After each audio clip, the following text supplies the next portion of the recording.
So we're back. We're back to discuss a little bit more in depth about the album. We kind of went over the band members previously and kind of gave a little bit, background of where we came from. And it's 95% done. Yeah, the album is almost there. We're basically at the very last stages of it. So by our next show, it should be ready.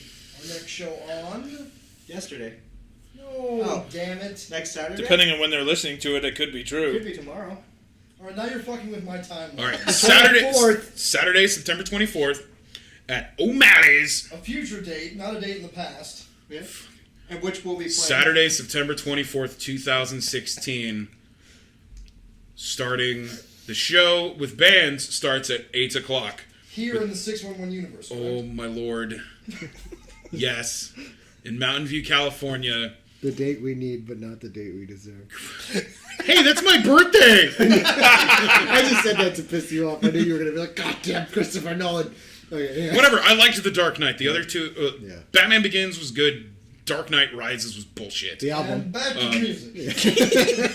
Hey, it's your fault. Yeah, okay, speaking of music, that Hans Zimmer score in Dark Knight Rises. Whatever that garbageness is. Anyway, Saturday, September 24th, 2016, in Mountain View, California, in the United States of America, on this planet Earth, part of the Milky Way solar system, or whatever the hell it's going to be called. You turned into Pickles the drummer. What the hell just happened? I guess. So anyways... People are wondering how we get in. It's gonna be a really fun show. It's put on, sponsored by Pan Productions. It'll be featuring Panhandlers Union. It's gonna be Panhandlers Union. This is the first band, and then Name. That's the name of the band. Name is the second band. Then us, our good buddies in Star Destroyer, and then our good buddies in Dimidium. It's gonna be a real fun show. Please come out. Free, 21 and up. You don't need to get food beforehand because they got pretty good bar food. And they also have some really good fucking drinks. It's going to be awesome. And hopefully we'll have a digital release of our album out by then. I was wondering when we would get back to that. Yeah, sure. Okay, so... How much are we selling it for? $5 hairs? $5 hairs. $5 hairs. Get you 7 tracks. It's going to be a delicious album. Which is a half an hour long.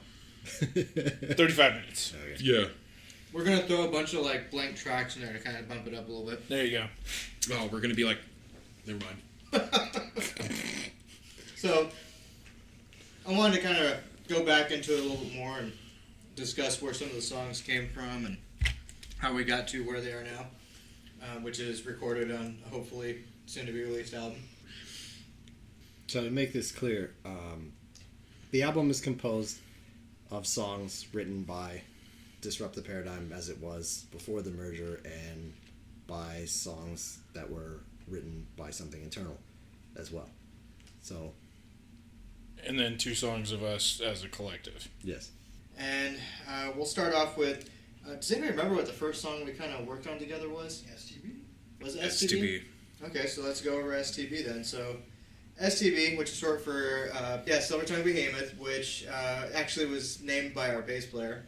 I think you were the one that came up with the name for that one. No, you did. I came up with the band name because of a story. You did the thing where you just come up with a random collection of words, and then sometimes they actually fit into what the end result of the song is, and so it ends up being kept like Cactus. Which is, it's like 2 of the 7 songs we have actually stuck.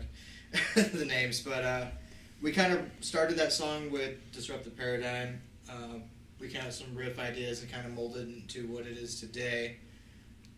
And it's pretty similar to how we kind of brought it to something internal. There's like a little bit of tweaks with some stuff we've adjusted to kind of improve on different parts and kind of help because there were lyrics now all of a sudden we were able to kind of layer things a little bit better to fit those lyrics. I'm trying to remember how we started the idea of this, or how we got to where it is now with the music. I believe it's just kind of we started with the guitar riff, and then Justin kind of learned what I was doing and wanted to bounce something off of it. Well, pretty much what happened with STB was when the first version of Disrupt the Paradigm, the three of us, Scott and Jeff and myself, got together because we also jammed in an old band together. We were like, what is everything that other band didn't represent? And so that's where Silvertongue Behemoth came from. We just kind of like wrote riffs, threw them out, and that's what happened. So that is... Yeah, we kind of wrote and rewrote that song over the course of like 7 months, I think. Correct. And so to not make this be a super long podcast trying to go really into each song, that was the first song that we had. And then the other song that we brought to the table was what became Fossil, which was also chronologically the second song the three of us wrote together. The other song, we didn't have another song. There was the idea of Cactus was there before we joined up with at the time Len, Skip, and Brandon. And so then, what was the first song that you guys wrote out of the ones that we decided to go with, Len or Skip? It was, When Multi was still the drummer and everything. I actually had that song for lyrically much longer. Morning and Royal were written later.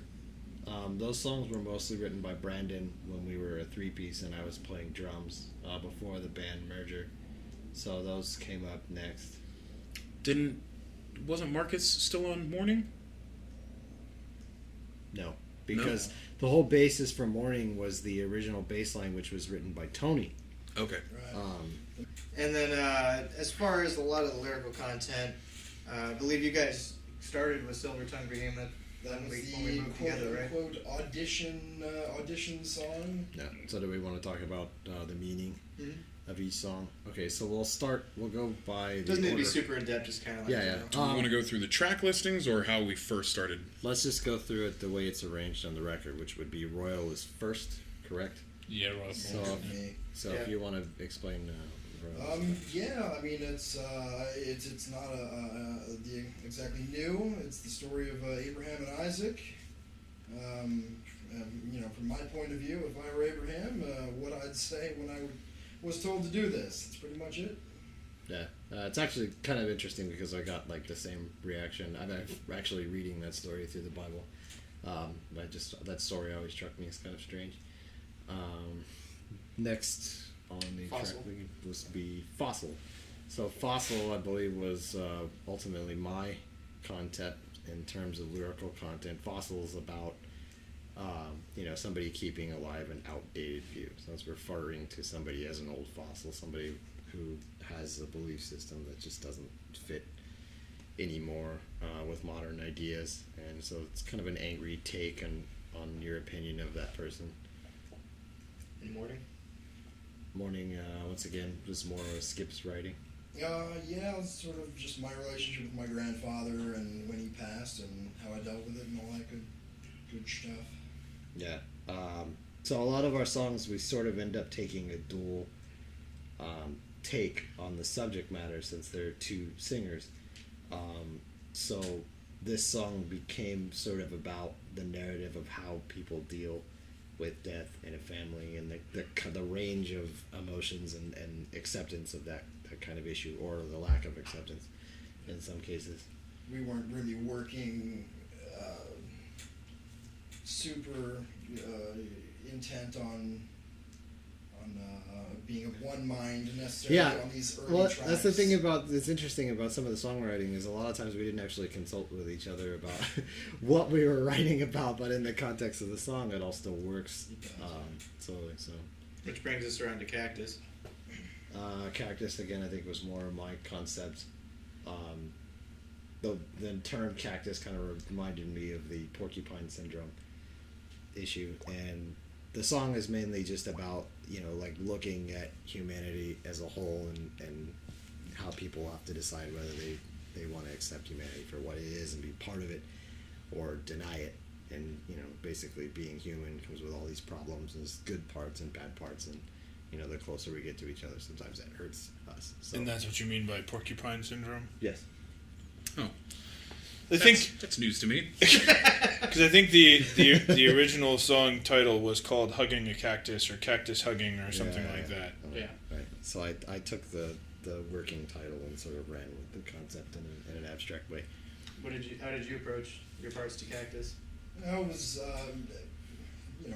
overall for humanity as a whole, I want good things, and that's just kind of me, my little cheerleading section. Get off your ass and let's fucking work towards something positive. All right, and then Skeletal. That's kind of an open letter, kind of just me talking to my kid. He was real young, and I was a very, very worried young father. So. And how about your parts on Skeletal? This is one of those songs where, I'm not a parent. It was kind of hard for me to write a narrative on that, but this is one of those songs where my writing process is always just to find melodies and write lyrical content after I know how the song is going to be performed. So I didn't really, consult much with Skip about the lyrical content. As far as I was concerned, the concept of this song was very personal to him. The concept is his, and I'm just kind of there in this song to back him up. Okay. And then brings us around to STB. The audition song. Yeah, it's kind of both of us, really. Yeah, I sort of followed you on this one. I think you were the first person to have this whole. Well, with this, The ladies and gentlemen, it became like a sermon, like talking to an audience about a political view. It really is sort of the dynamic, the two singers, two opposing sides. Yeah. I think I took on the devil's advocate, the side that speaks for the commercial pushing, Yeah. So this media pushing.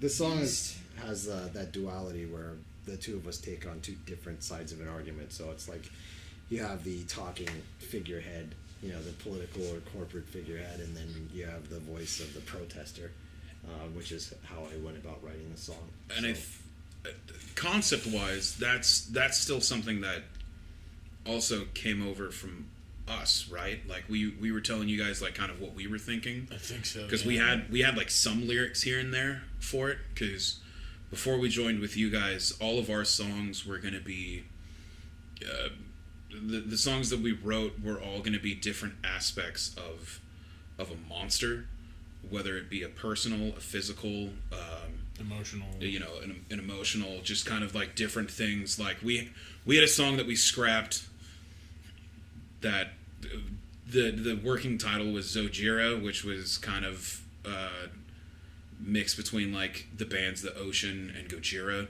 but then like kind of I remember some of the lyrics that I wrote was actually witnessing devastation from physical monsters, like like kaijus and shit like that, and so then kind of when we said like Silver Tongue Behemoth, it was kind of more of with not trying to be political about it, but it's just like you always have that guy trying to like get his way. You can going view around political leaders as monsters. Often Right. enough, people who are successful or leaders are sociopaths, or they feel that they're above the average person. So. Right, and that's kind of I if I remember right, I know that's what we were telling you guys, and I think you guys just kind of like went with that as well. And that brings us around to Failure. And I think you guys approached that the same way, didn't you? You guys had two different ideas of what you were kind of thinking as far as content. This is really your. Yeah, I think this one started out. Failure is like dealing with the personal choices that you make in life and whether you feel, that those were the right choices or not. So, it's you. The thing about failures is that you can let them stand in your way or you can learn from them. But overall, in life there's always an obstacle. You overcome one and then there's another one waiting. But you either stop moving or you keep going. How did you approach it? This is sort of the reversal from Skeletal. This is another track we really didn't converse too much about, and so I just kind of went more generically and in the same vein, kind of read what he'd written and just sort of written something Yeah.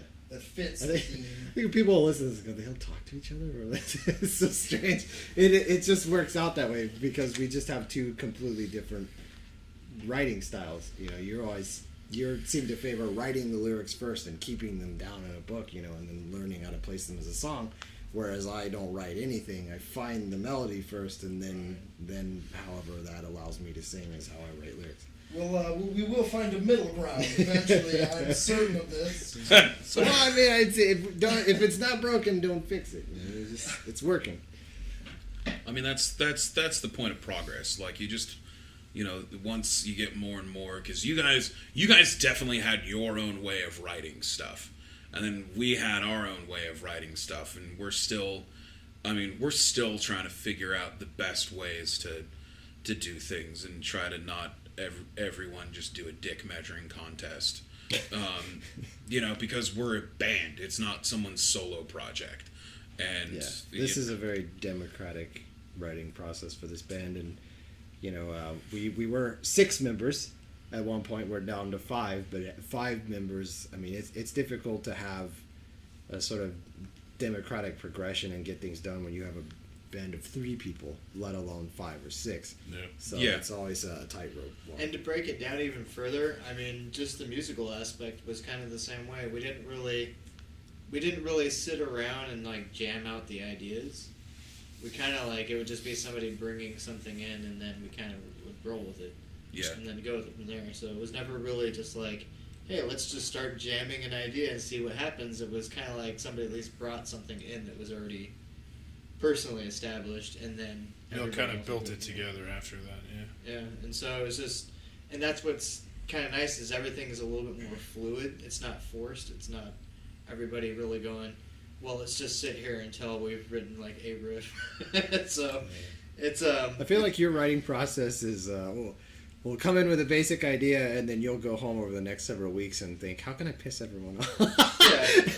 Yeah. You keep changing the you know, like the arrangement of the song in different ways until we find what's the How many most- different time signatures can I play this Right, riff right. differently in a row? You know, and I think for now that's still pretty healthy for us, because it's like it forces everybody to like better themselves and try to not be happy with how something first sounds.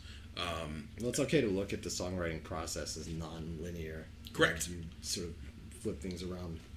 You know, and for everyone who listens to the album, just so they know a little tidbit, like, yeah, STB, it was the first song that was written, and Failure is the newest of this group of songs that was written. So, and that's also, you know, the Cactus and Failure were the 2 newest songs, and like, you could kind of start seeing and hearing, you could start hearing what everyone, you know, what we're all trying to get to, you know, where maybe it's just because I've been so used to, and I've heard all the other songs for years. Like I know who wrote what, but you know, no one else will still know. The audience listening to the record probably won't be able to tell. And I like how our record is cohesive. You know, it's pretty much, it's 7 tracks in and out, but it's still very much like I want to listen to this on repeat. Like I listen. Thankfully, we're almost done with this album, so then we can start working on new stuff as we still try to show you guys the album in here and there. But like, you know, I just don't want to constantly just like pump out records, because I want them to be like, oh yeah, they weren't just like, yeah, they weren't just like shooting them out just because they wrote a new song. Right. They put time and effort into it. Hopefully, you know, with the next album, maybe have a couple more tracks, but we were already working on this album for almost a year, trying to record it, and through various ebbs and flows is. I think it's interesting to point out that all of the songs probably went through several arrangements, rearrangements before we finally decided, okay, this is how we're going to go with this. This part gets discarded, this part gets kept in. And we still play them a little differently live now too. like than what they are recorded, because You come back and see us in another year, the songs will sound different. which I think is totally fine. Except for certain, like certain key parts. Like, I don't care if a band plays it slightly different live, because these guys, bands who like actually tour and do stuff, they play these songs like 200 times a year. Like, I'm sure they're sick of certain songs. Like, for example, that old documentary of Seven Dust. They hate playing the song Black. And this was back when they were only like 3 albums deep. It was like during Animosity, and like Morgan Rose was like, I hate playing Black. Yet, that's their opening track almost all the time they play live. I never want to fully get to that point where like I hate playing a song. We've done that with songs that we were like, oh, let's take this from the bottom of the barrel, figure it out. We couldn't do anything with it. Meh. Like, want to be the Rolling Stones, 60 years down the road, still playing Jumpin' Jack Flash. Right. But that's what gets them paid. So like, I just watched that Beatles documentary that's on Hulu, which is really good. Like, you kind of forget that those guys, they at least had like 4 or 5 hit songs on every record they put out. Yeah. And they were only really a band for 10-ish years. And they put out so many hits that they also all wrote. The Stones, as far as I remember, they haven't written all of their songs. The Beatles were the first band to really popularize and make a living off of their own songwriting material. Really? Yeah. Until Michael Jackson took it all? Until Michael Jackson took it all, yeah. So the other thing I wanted to approach on this, on these topics, is since we've also pieced this together from 2 different projects, I kind of wanted to, we went over the vocal content. I'll bring it over to Jeff now. As far as the approaches went, they're going to be a little bit different from how you approached Something Eternal's content that they brought, and how we were writing the Disrupt the Paradigm stuff. So I kind of wanted to get your take on how you approached the writing for Disrupt the Paradigm's material that we brought with us. Like how you approached the drumming for that. What we brought with us? Yeah. Okay. Well, you and I have been working together for like 10 years, and so it's usually just you come up with some crazy riff and you play it 27 different ways, and then I say, okay, here's the 3 different ways that you can play it, pick one, and then you pick that one, and then we work from there. That's really how that all started. STB was just a matter of, I've listened to some of the older versions of it, and that song went through quite a few different variations. We like I said, we rewrote that thing over the course of like 7 months. I think we probably rewrote it 20 times, or at least rewrote key parts of it and stuff like that. It's drastically different from the first halfway, from the first half of the first year that we were together. Like from 3 months later, it was very different. So that was kind of it. I was looking to. I had just picked up a double bass by that point, and so I was looking to kind of reinvent myself and play differently. Prior to that, I was primarily just a hard rock drummer who kind of dabbled in metal a little bit, and I wanted to do more of a metal approach.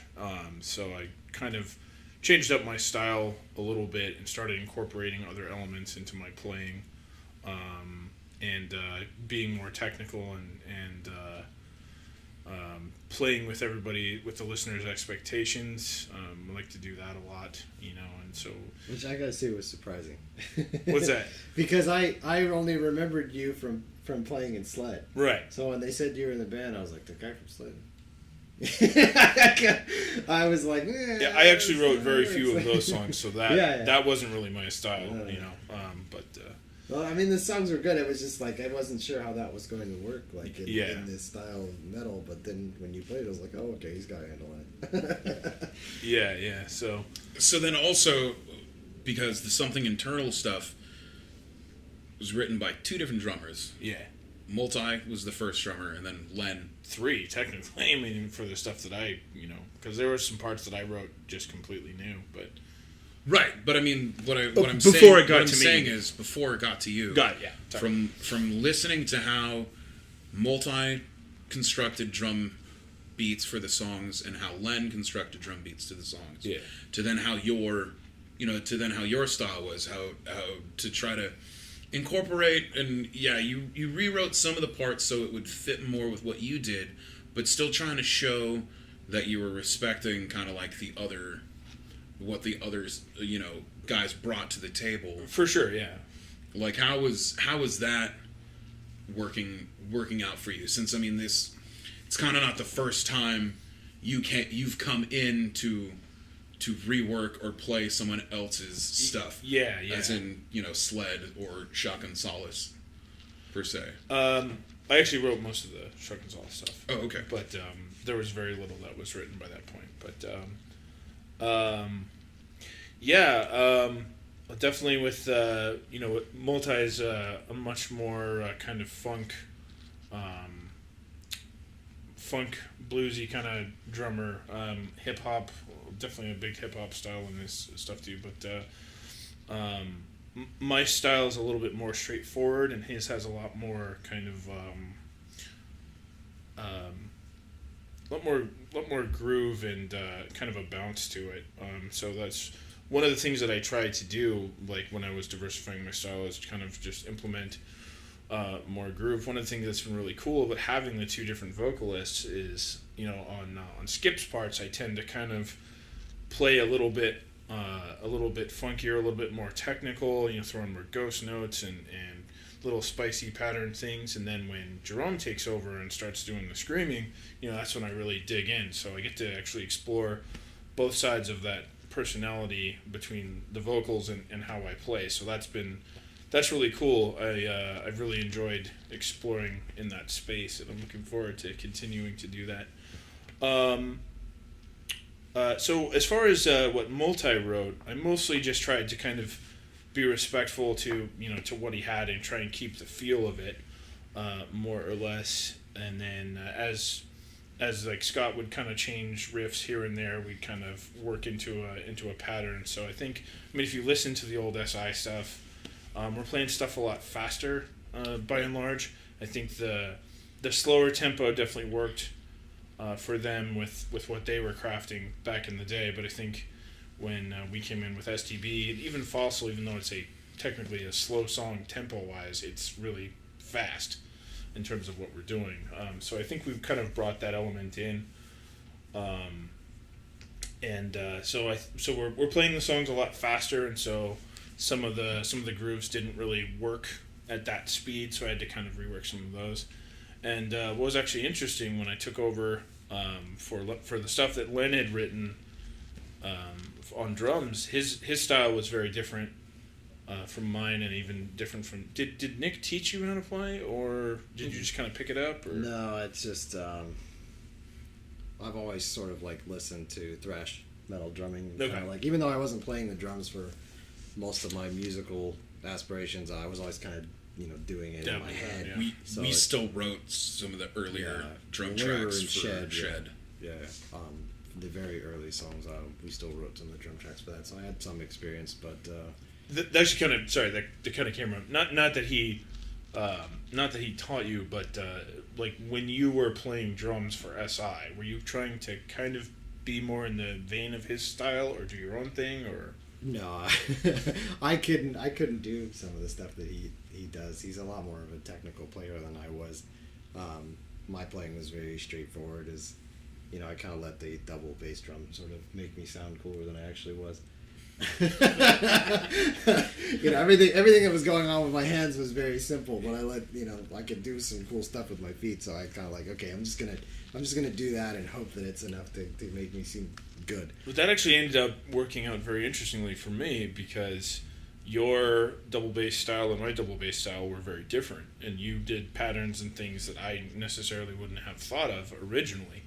And so in the vein of trying to play with what you were doing, it actually helped develop my style into where it is now. And so now it's kind of like a hybrid between what you were doing before, and what I was doing before. So it's definitely expanded my vocabulary and my playing, and so I have a lot more tools in the arsenal because of that. So.